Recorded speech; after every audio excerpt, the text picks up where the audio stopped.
Ini Budi, dulu nganggur nggak punya jabatan, hobinya main poker. Kalau sekarang Bukan cara gue yang masalah, bukan konten gue yang masalah. Nggak taunya emang si bapak pemangku kebijakannya emang pro sama si Zio. Kalau Budi Ari mundur, Projo bubar, terus siapa dong yang bisa jadi mulutnya gue buat kalau gue punya keinginan 3 periode, anak gue pengen maju, siapa dong yang jadi toanya gue? Gitu, jadi udah bener Pak Jokowi, jangan mundurin Budi Ari, sayang. Ingatlah segala kebaikan-kebaikannya, dan beliau berusaha untuk mensejahterakan rakyatnya, terutama keluarganya, kerabatnya, familinya, dan kolega-koleganya. Assalamualaikum warahmatullahi wabarakatuh. Kembali lagi di channel Prayoga Muhammad. Gimana kabar kalian semua? Semoga baik-baik saja ya, dan dilancarkan segala rizkinya. Teman-teman semua, kita akan membahas soal Bapak Budi Arif yang budiman, yang sampai hari ini beliau belum juga mundur dari Kominfo. Padahal sudah banyak banget masyarakat yang menyarankan untuk beliau segera mundur saja karena tidak punya kemampuan di situ gitu loh. Nah, kenapa sih kok Bapak Budi ini nggak mundur-mundur gitu ya? Apa sudah saking enaknya, nyamannya berada di situ atau bagaimana? Lalu kenapa Pak Jokowi justru tidak memecatnya ya? Nah, hal itu pun akhirnya menjadi pertanyaan kepada kita semua, kepada masyarakat. Ada apa ini? Dan nanti akan ada komentar daripada netizen. Dan juga berita yang terbaru ya, di mana akun Facebook dari Budi Ari ini dibajak sama seseorang, sehingga jejak digital beliau yang uploadan lama gitu ya terpublikasikan. Ada yang ngupload megang dada, ada juga yang main poker. Pokoknya seperti itulah, dan tentunya membuat netizen terheran-heran gitu. Kok bisa gitu loh. Begitu juga soal IKN ya, yang walaupun sudah beberapa kali gue bahas, tapi masih ada aja netizen yang komentar soal IKN. Kenapa sih Pak Jokowi kok tidak jadi pindah? Nah, kali ini gue mengumpulkan komentar dari para netizen, karena memang layak sih kita bahas terus. Oke teman-teman semua, langsung aja kita lihat videonya. ini Budi, dulu nganggur nggak punya jabatan, hobinya main poker. Kalau sekarang udah punya jabatan, tetap nganggur sih. Nganggur dengan gaya difasilitasi negara.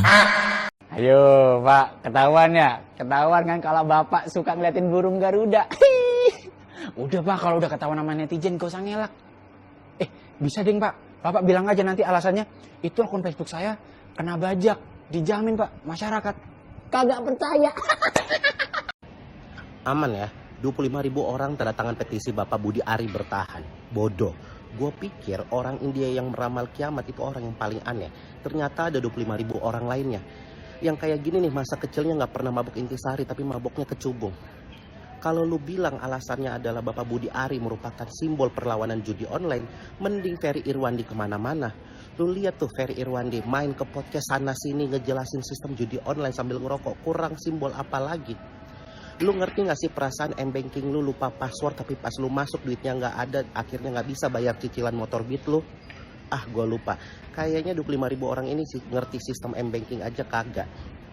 Lagian kalau ini diberikan perlawanan, ada petisi Bapak Budi Ari mundur, kayaknya kalian tuh kalah jumlah deh. Jangankan disebarkan ke seluruh Indonesia, disebarkan ke Depok aja tanpa bapaknya Ayu Ting Ting, kalian masih kalah jauh. Buat Bapak Budi Setiadi, Ketua Kominfo yang suka banget sama Garuda di dadaku, tapi bukan karena nasionalis, lebih kepada pornografis. Gue sebagai konten kreator kecewa banget loh Pak. Apalagi konten kreator dakwah. Gue bertahun-tahun bingung loh Pak. 8 tahun gue berdakwah di media sosial, mau nyebarin kebaikan di negeri ini, mau kontribusi buat kebaikan negeri dan bangsa. Susah amat loh Pak. 8 kali gue punya akun sosmed dakwah pribadi yang dari nol, ngeriset, ngedit, gue sendiri lakuin sampai posting Pak, sampai ngelayanin mereka, dihapus sama Bapak. 8 kali loh. Bahkan yang lebih ngenes, ada orang yang bilang kalau satu akun gue diduitin itu bisa puluhan bahkan ratusan juta atau bahkan lebih loh Pak. Niat gue cuma kontribusi kebaikan, bukan nyari duit. IG aja ini udah yang keempat loh Pak. Selama 8 tahun tiap hari gue bikin konten, bahkan sehari gak jarang, gak tidur, gak jarang lebih dari 1 sejak 2017 loh Pak. Bikin konten video sejak 2017 loh Pak. Senior yang kini ketinggalan jauh sama junior-juniornya, dan gue bersyukur masih ada yang nerusin. 2017 sampai sekarang rame dihapus akun, rame ratusan ribu. Di zaman itu loh Pak, dihapus akun. Rame dakwah kesebar luas, seneng sebentar, dihapus 4 kali Pak. Tanpa peringatan apapun, tiba-tiba login udah gak bisa masuk, dicek akunnya hilang. Gue introspeksi pribadi loh Pak, gak putus asa biar bisa tebar kebaikan lagi. Rakyat Indonesia moralnya bisa lebih baik, generasi ke depan gue bisa kontribusi buat mereka. Gue awalnya berpikir, apa gue dakwahnya terlalu vulgar ya, gue yang salah. Gak taunya bapak yang vulgar. Gak taunya bapak emang gak suka sama moral yang baik. Di IG gue udah capek loh Pak, udah dihapusin mulu. Mulailah gue main TikTok, nyesuaiin sama anak-anak generasi di bawah gue. Rame, ratusan ribu, hampir jutaan followersnya. Cuman jiwa seorang muslim yang gimana ya? Gak bisa diem aja dengan isu geno yang terjadi di negeri Baitul Maqdis sana. Gue speak up. Alhasil akun gue kehapus. Gak putus asa, gue perlembut lagi kontennya. Kehapus lagi, gue bikin lagi. Lebih soft lagi Pak. Berkali-kali kena shadow ban pun gak masalah. Yang ini aja udah 4 bulan, bahkan jalan 5 bulan nih. Algoritma berantakan, susah FYP. Beda banget dengan sebelum-sebelumnya. Beda banget sebelum gue ganti PP anak kecil pala Estina itu, yang nantangin Zio dengan ngacungin jari tengahnya. Sampai hari ini gue analisis terus dan berharap supaya engagement dakwah gue bisa normal lagi loh. Gak taunya bukan itu masalahnya. Bukan cara gue yang masalah, bukan konten gue yang masalah. Gak taunya emang si bapak pemangku kebijakannya emang pro sama si Zio.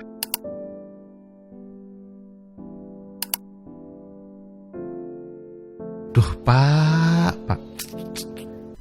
Coba kalian sekarang bisa melihat kan siapa itu dia. Dan juga kenapa sih Pak Jokowi kok belum juga memecatnya gitu. Nah ini ada netizen yang mencoba untuk membedahnya gitu. Kita lihat videonya. Guys dengerin, kalau gue jadi Jokowi, gue juga nggak akan kok mundurin Menkominfo yang namanya Budi Ari. Jangan marah dulu. Gue bilang kan kalau gue jadi Jokowi, kalau kita sebagai warga dan rakyat sipil yang punya martabat mah, minimal tahu malu lah ya. Kalau tahu malu kan jangan kan Menkominfo yang kita suruh mundur. Presiden juga kalau bisa, ya jadi coba sehari aja kita mencoba menjadi Jokowi. A day become Jokowi Dodo. 3 alasan kalau gue jadi Jokowi, gue nggak akan mundurin Budi Ari. 1, dia ketua Projo. 2, dia ketua Projo. 3, dia ketua Projo. Tahu nggak lo semua? Di tahun 2019, Budi Ari pernah ngancem buat bubarin Projo. Tapi akhirnya nggak jadi. Kenapa? Karena ketua Projonya dapat jabatan sebagai Wamenkominfo. Kalau gue jadi Jokowi, gue juga pasti mikir, buset dah, gue udah ngerawat Projo ini 10 tahun. Gue udah kasih ketuanya Wamenkominfo supaya dia nggak ngambek. Terus masa iya di sisa gue ya 4 bulan menjabat, gue harus ngeluarin dia, terus dibubarin Projonya, terus dia akan melakukan berbagai blow up media, dan kesannya Jokowi ini berkhianat dan gue turun secara tidak smooth. Ya gue nggak mau lah, yang bener aja. Rugi dong. Projo ini apalagi kan mainannya Jokowi, main partai-partaian. Dulu sikapnya Jokowi itu selalu direpresentasikan oleh Projo. Dulu pas Jokowi mendukung Ganjar, Projo yang bikin musyawarah, terus Jokowi bilang presiden itu harus rambutnya warna putih dan lain sebagainya. Jadi masa gue kehilangan mainan gue, partai-partaian gue? Kan gue di partai manapun akhirnya gak jadi ketua. Ini Projo kan mainan gue. Belum lagi potensi kalau Budi Ari gue mundurin nih, kalau gue Jokowi, ntar Budi Ari speak up lagi masalah aib-aib internal gue. Kan Budi Ari ini satu orang kepercayaan gue, dia tahu semua aib-aibnya gue sebagai Jokowi. Jadi gak mau lah gue bikin Budi Ari jadi whistleblower. Kalau Budi Ari mundur, Projo bubar, terus siapa dong yang bisa jadi mulutnya gue buat kalau gue punya keinginan 3 periode, anak gue pengen maju, siapa dong yang jadi toanya gue? Itu jadi udah bener Pak Jokowi, jangan mundurin Budi Ari. Sayang, masa iya Pak Jokowi di akhir periodenya ntar pengen dikudeta sama tim sesnya sendiri. Kecuali ada kejadian luar biasa yang membuat Budi Ari ini aibnya tuh udah gak bisa dijaga dan dia terpaksa dikeluarin. Misalnya dia ada postingan-postingan di Facebook deket sama Israel, terus postingan seksis, mungkin bisa itu mundur. Udah ada ya? Jangan-jangan. Kacau. Ini juga ada netizen nih yang mencoba untuk memperbaiki kata-katanya agar tidak secara vulgar menghujat Presiden Jokowi. Saya himbau kepada seluruh masyarakat Indonesia, terutama para netizen, hentikanlah menghujat Bapak Presiden Jokowi. Ingatlah segala kebaikan-kebaikannya, dan beliau berusaha untuk mensejahterakan rakyatnya, terutama keluarganya, kerabatnya, familinya, dan kolega-koleganya. Ingat, Bapak Presiden Jokowi berusaha menjadikan negara Indonesia negara yang besar hutangnya. Untuk itu, bersikap baiklah kepada Bapak Jokowi dan dukunglah Bapak Jokowi untuk segera lengser. Ya. Mudah-mudahan sampai akhir masa jabatan Bapak Jokowi tetap amanah, dan mudah-mudahan pengganti Bapak Jokowi menjadikan Indonesia lebih hebat dalam pembangunan negara Indonesia, memanfaatkan modal asing. Oke Pak, kita doakan bareng-bareng ya. Mudah-mudahan bisa menjadi lebih baik. Tapi kayaknya sudah percuma juga sih, jabatan sudah mau habis kan. Nah teman-teman semua, kita beralih ke topik ya, di mana Pak Jokowi tidak jadi pindah ke IKN. Sampai hari ini masih aja banyak netizen yang mencoba untuk mengkomentarinya. Kita lihat videonya. Airnya udah siap belum? Listriknya udah siap belum? Tempatnya udah siap belum? Ya nggak tahu, tanya yang mau tanya saya.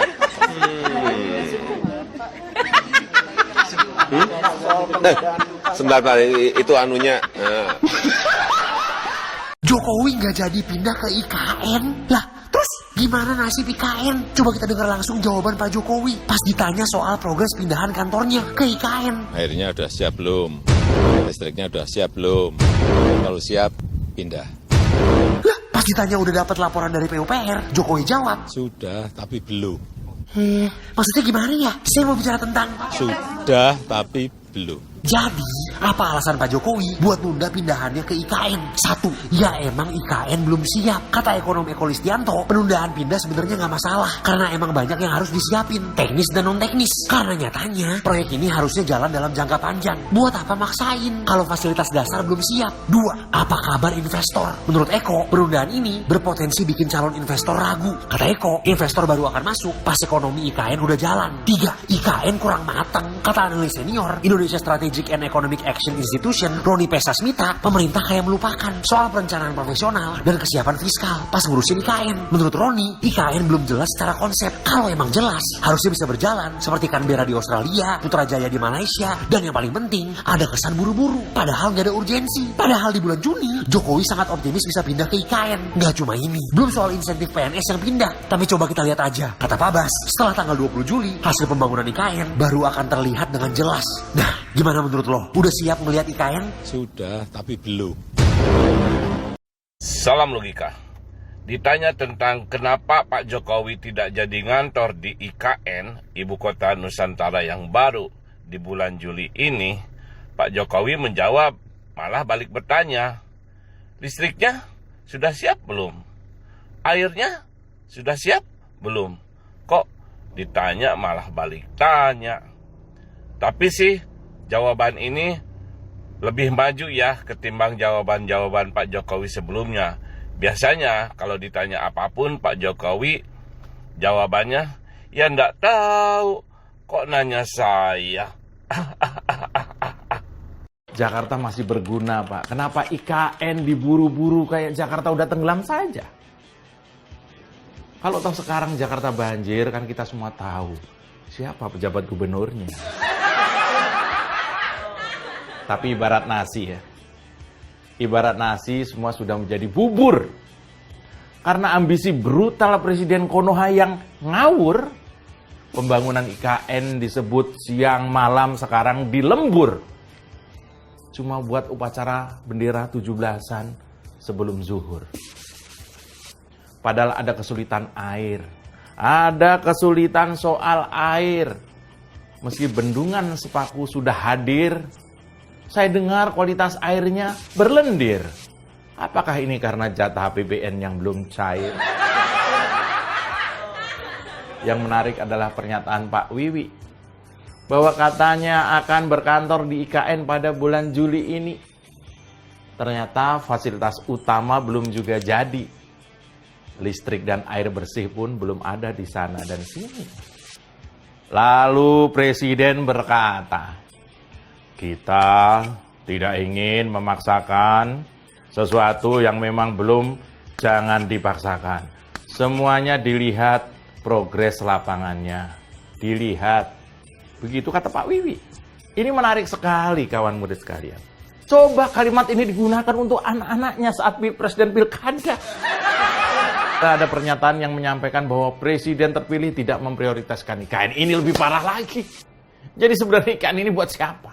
Kalau masyarakat setempat menolak, banyak pengamat politik ekonomi pesimis melihat kondisi negara kita, keuangan negara kita, lalu mendadak salah satu pembesar dari sebelah menyampaikan bahwa Presiden terpilih yaitu Pak Prabowo sepertinya tidak akan memprioritaskan IKN karena ada yang lebih penting, makan gratis. Sampai sekarang Kepres soal ibu kota Nusantara belum berani ditandatangani oleh Pak Dewiwi. Nah kenapa? Jadi sekarang ini kita nggak punya ibu kota. Apakah Jakarta atau IKN? Yang bisa saja menjadi tanda-tanda bahwa ambisi Pak Jokowi yang di luar Nurul soal percepatan pembangunan dan pindahan ke IKN bisa saja terancam gagal total politik. Aduh, berat ya teman-teman semua ya. Menurut kalian gimana sih? Menurut pandangan kalian pribadi gimana? Komentar di bawah ini ya. Apakah sudah layak IKN itu untuk dijadikan ibu kota Nusantara? Kadang-kadang gue bingung sih mikirnya ini gimana nanti ini pemerintahan dari Pak Prabowo. Apakah benar-benar keberlanjutan? Ya mudah-mudahan saja apa-apa yang buruk ditinggalkanlah ya. Dan juga nanti Pak Prabowo ini bisa lebih tegas gitu daripada Pak Jokowi, bisa lebih hebat lagi gitulah memimpin negeri ini ya. Karena memang bawaan dari Pak Prabowo kan terlihat ya, mantap gitu ya.